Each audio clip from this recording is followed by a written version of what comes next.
ನನ್ನ ಡೈಲಾಗ್ನ ನನಗೆ ಹೇಳ್ತಾ ಇದೆಯಾ? ನಿನ್ಗೂ ಸತ್ಯ ಹೇಳ್ತಾ ಇದ್ದೀನಿ ಕೇಳು.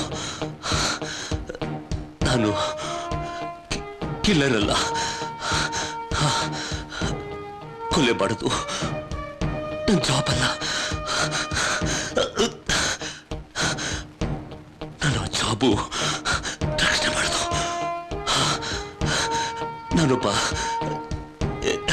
X-military man. ಕಾರ್ಗಿಲ್ನಲ್ಲಿ ದೇಶಕ್ಕೋಸ್ಕರ ಹೋರಾಡಿದವನು. ಯುದ್ಧ ಭೂಮಿನಲ್ಲಿ ಸಾವನ್ನ ಗೆದ್ದು ಬಂದಿರೋನು.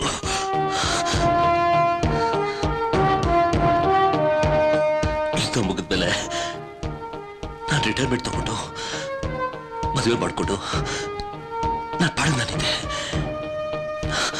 ನನ್ನ ತಾಯಿ, ನನ್ನ ಹೆಂಡತಿ, ನನ್ನ ಮಗಳು, ನಮ್ದಿಯಾದ ಸುಖವಾದ ದಪ್ತಿಯಾದ ಸಂಸಾರ. ಇದ್ದಕ್ಕಿದ್ದಂತೆ ತಿರುಗಾಳಿ ತರ ಬಂದವನೇ ಈ ಸಲಂ ಶೆಟ್ಟಿ.